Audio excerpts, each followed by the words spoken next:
नमस्कार मंडळी. नेदरलँड्समध्ये ना सध्या कुठेही चालत गेलं की पायाखाली इतका प्रचंड कचरा दिसतो.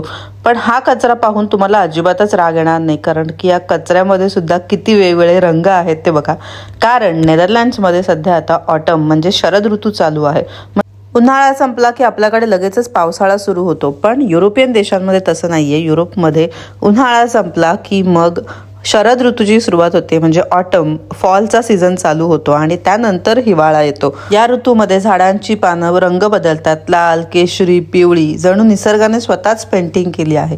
लोक या सीझनमध्ये वेगवेगळ्या पार्कमध्ये जातात, जिथे ते ऑटम वॉक करतात, सायकलिंगसाठी जातात, अगदी फोटोशूट सुद्धा करतात.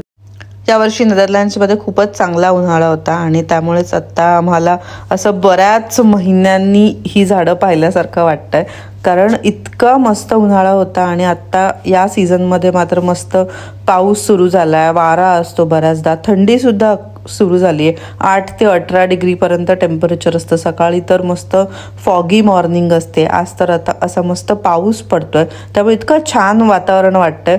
पण अजून काही दिवस जर असंच वातावरण राहिलं आणि सूर्य उगवलाच नाही ना, तर मात्र आम्हाला खूपच कंटाळा येणार आहे. पण सध्या ही झाडं पाहून इतकं मस्त वाटतंय. आणि ही फक्त हे 15-20 दिवसच पाहायला मिळतात. आता सगळ्या झाडांची जी पानं आहेत ती नाहीशी होणार आहेत आणि अगदी पुढचा मार्च महिना जेव्हा येईल तेव्हा या झाडांना पुन्हा पालवी फुटायला सुरुवात होते.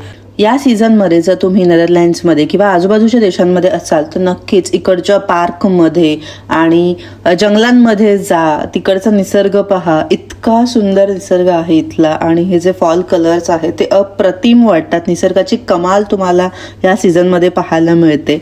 तर अशा प्रकारचा कोझी वाईबवाला सीझन सध्या नेदरलँड्समध्ये चालू आहे आणि असं सगळं वातावरण आहे. Thanks for watching.